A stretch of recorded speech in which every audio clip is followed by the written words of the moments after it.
যে 17 বছর কথা ভোলামুড়ি আসনে জননেতা জনাব হামিদ ইব্রাহিম সাহেবের হাতকে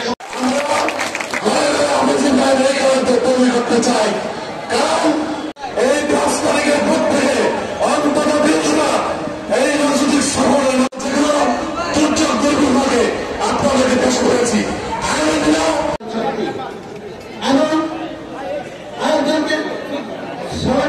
এই প্রত্যাশা থেকে আজকে সমাবেশের বক্তব্য শেষ করছি। আমাদের জিন্দাবাদ।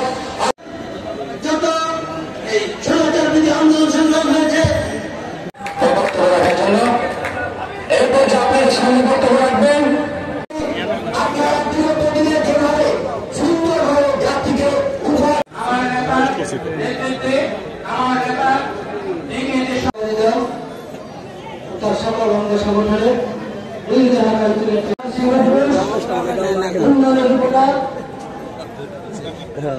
কর্মী বান্ধব নেতা বিএনপি স্থায়ী কেন্দ্রীয় নির্বাহী কমিটির অন্যতম সদস্য সাবেক সংসদ সদস্য হামিদ ইব্রাহিম মঞ্চে উপস্থিত আছেন। পালন করেন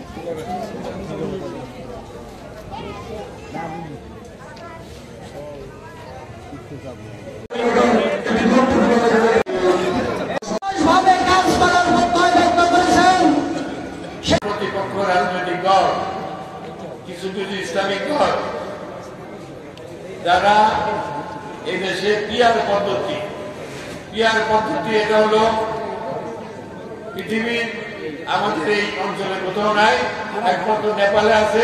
11 বছরে 11 বার সরকার পরিবর্তন হয়েছে, সেখানে কোনো সরকারের কোনো স্থায়িত্ব নাই। আজকে দেখেন, আজকের পেপারে আমাদের নেতা ফখরুল ইসলাম সাহেব কি বলেছেন যে পিয়ার নিয়ে রাজপথে আন্দোলনের কর্মসূচি গণতন্ত্রের জন্য অশুভ সংকেত। অর্থাৎ আমরা দীর্ঘ 17 বছর মহিবুর আহমদের 2 এবং আওয়ামী লীগের 13.5, এখন 18 বছর হতে চলল ডাক্তার ইউনূসের 1 বছর, এই 19-20 বছর আমরা গণতন্ত্রের জন্য আমরা যুদ্ধ করতেছি। গণতন্ত্রের জন্য আমাদের নেত্রী বেগম খালেদা জিয়া, তারেক রহমান, আমরা সব অসংখ্য নেতা কর্মী, আমার ভাই গিয়াসউদ্দিন আল মামুন এক নাগারে 17 বছর তাকে জেলে থাকতে হয়েছে। কি এই দেশের গণতান্ত্রিক বিএনপি গণতন্ত্রের কথা বলে